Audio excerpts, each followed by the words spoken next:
RT and its employees, including the defendants, implemented a nearly $10 million scheme to fund and direct a Tennessee-based company to publish and disseminate content deemed favorable to the Russian government. To implement this scheme, the defendants directed the company to contract with U.S.-based social media influencers to share this content on their platforms. The subject matter and content of many of the videos published by the company were often consistent with Russia's interest in amplifying U.S. domestic divisions. And all that was meant to influence you and the upcoming presidential election. And just wait till you see the internal documents the DOJ released from those alleged Russian operatives and how they plan to exploit those U.S. influencers to mislead you. This is a long video, but it is critical that you watch it. So if you don't have time to do that now, please come back to this video when you have a few minutes today. First, this is not just Russia trying to influence our election. Yes, the alleged Russian operatives are being charged today with federal crimes of money laundering and failing to register as a foreign agent.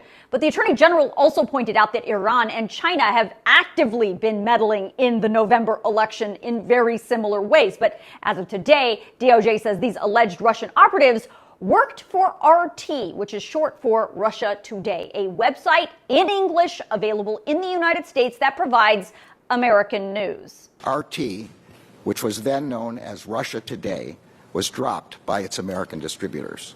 The company ceased its formal operations in the United States, and the European Union, the UK, and Canada banned RT's broadcasting. But as RT itself has boasted, the government of Russia continued to use RT to direct disinformation and propaganda. So how'd they do that? The DOJ says not just through RT's website and those U.S.-based influencers who, by the way, were not named in this criminal indictment. And the DOJ says they probably didn't even know they were being paid by the Russians. But they're also pulling this misinformation campaign off by creating other websites that are actually being run by the Russian government. The Attorney General said today the DOJ seized 32 separate domains. These websites were designed to appear to American readers as if they were major U.S. news sites like the Washington Post or Fox News. But in fact, they were fake sites.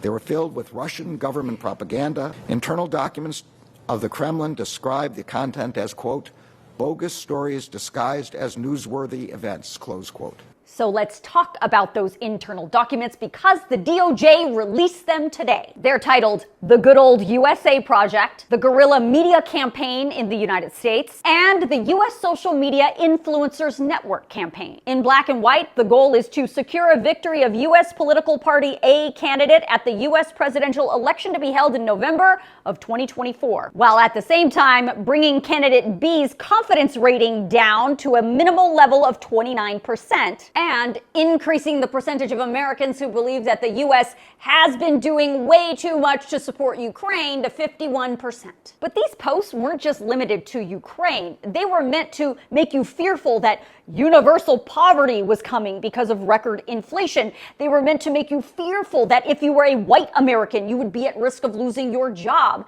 They were meant to make you believe that there were privileges being afforded to people of color, perverts, and the disabled. They were meant to make you believe in the constant lies of U.S. political party B administration about the real situation in the country. They were meant to make you fearful of the threat of crime coming from people of color and immigrants, including immigrants from Ukraine. And they were meant to make you believe that overspending on foreign policy was coming at the expense of white American interests. And as they say, last but not least, they were meant to make you fearful that the U.S. was going to be dragged into a war. And these messages weren't just being left up to chance. They were being targeted to specific groups of people, including residents in swing states, residents of conservative states where traditional values are strong, U.S. citizens of Hispanic descent, the American Jewish population, and interestingly enough, American gamers who use Reddit and 4chan. Do any of those topics seem familiar to you? Could you have possibly heard or read or saw a meme or a video or a news article about any of those things?